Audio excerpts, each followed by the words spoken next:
بسم اللہ الرحمن الرحیم۔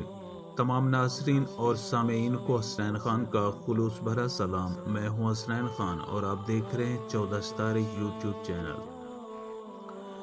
پیارے دوستو، حکیم لقمان کے بارے میں کہا جاتا ہے کہ آپ کی دانش مندی بے مثال تھی۔ آپ کے آقا نے آپ کو بیچنے کے لیے پیش کیا تو ایک آدمی جو کاشتکار تھا آپ کو خرید لیا اور اپنے ساتھ گھر لے گیا۔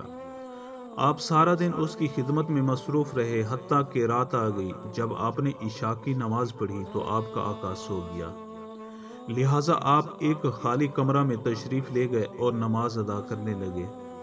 جب رات کا ایک پہر بیت چکا تو آپ نے اپنے آقا سے کہا کہ میرے آقا، بہشت کو آراستہ کر دیا گیا ہے اور جہنم کو بھڑکا دیا گیا ہے۔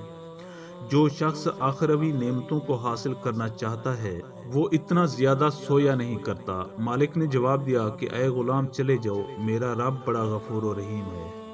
یہ کہہ کر وہ پھر سو گیا اور حضرت لقمان اپنی جگہ واپس آ گئے اور پھر نماز میں مشغول ہو گئے۔ جب رات کا دوسرا پہر بھی گزر گیا تو پھر اپنے آقا کے پاس آئے اور اس کو ہلا کر کہنے لگے کہ میرے آقا، جو وقت گزر گیا وہ تو گزر گیا، اب بھی اٹھ جاؤ اور باقی وقت میں رب کی رحمت طلب کر لو اور توشہ آخرت تیار کر لو، کیونکہ تھوڑی دیر بعد ہی تجھے آخرت کے سفر پر روانہ ہونا ہے۔ اب کے مالک نے پھر جواب دیا کہ اے غلام، چلے جاؤ، مجھے سونے دو، میرا رب بڑا غفور ہے اور نہایت مہربان ہے۔ حضرت لقمان پھر واپس اپنی جگہ آ گئے اور نماز ادا کرنے لگے۔ رات کا تیسرا پہر بھی بیت گیا اور صبح ہونے کے قریب ہو گئی تو آپ پھر اپنے مالک کے پاس گئے اور کہا کہ میرے آقا، اب تو پرندے بھی اپنے گھونسلوں سے نکل کر ذکر میں مشغول ہو چکے ہیں۔ بیابانوں میں جنگلی درندے بھی اپنے ٹھکانوں کو چھوڑ کر اللہ تعالیٰ کی حمد و ثنا میں مصروف ہیں۔ آپ بھی اپنے رب کی بارگاہ سے جو مانگنا چاہتے ہیں تو اس کے لیے یہ بہترین وقت ہے۔ مالک نے جواب دیا کہ اے غلام، مجھے کچھ دیر اور سونے دو، میرا رب بڑا غفور اور مہربان ہے۔ حضرت لقمان پھر واپس آ گئے اور صبح کی نماز ادا کرنے لگے۔ نماز کے بعد آپ اپنے دوسرے کاموں میں مصروف ہو گئے۔ اتنے میں آپ کا آقا بھی بیدار ہو گیا۔ اس نے آپ کو 10 سیر جو دیے اور کہا کہ جاؤ، ان کو زمین میں کاشت کرو۔ حضرت لقمان علیہ السلام وہ جو لے کر اپنے پڑوسی کے پاس گئے اور جو اس کو دے دیے اور اس کے بدلے میں باجرہ لے لیا اور زمین میں باجرہ کاشت کر دیا۔ کچھ عرصہ کے بعد وہ باجرہ اگ گیا تو حضرت لقمان اور ان کا مالک زمین میں چکر لگانے کے لیے گئے۔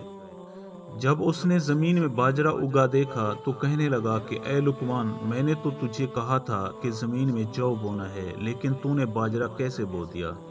حضرت لقمان نے کہا کہ میرے آقا، میرا رب بڑا غفور و رحیم ہے، وہ ضرور جو اگا دے گا۔ مالک نے کہا تو نے درست کہا، لیکن جب تو زمین میں باجرہ بوئے گا تو پھر اس میں سے جو کیسے نکلے گا؟ تو حضرت حکیم لقمان نے فرمایا کہ بالکل اسی طرح میرے آقا، جب آپ غافلوں کی طرح پڑے سوتے رہیں گے تو صالحین کے درجات کو کیسے پا سکیں گے؟ پیارے دوستوں، میں امید کرتا ہوں کہ آپ کو ہماری یہ ویڈیو اچھی لگی ہو۔ اگر آپ کو ہماری یہ ویڈیو اچھی لگے تو پلیز آپ ہمارے چینل کو سبسکرائب اور اس ویڈیو کو لائک ضرور کیجیے۔ اب ہمیں اپنی اگلی ویڈیو تک کے لیے اجازت دیجیے، اس دعا کے ساتھ کہ اللہ پاک آپ کو اپنی حفظ و امان میں رکھے۔ اپنا بہت زیادہ خیال رکھیے گا۔ شکریہ۔ خدا حافظ۔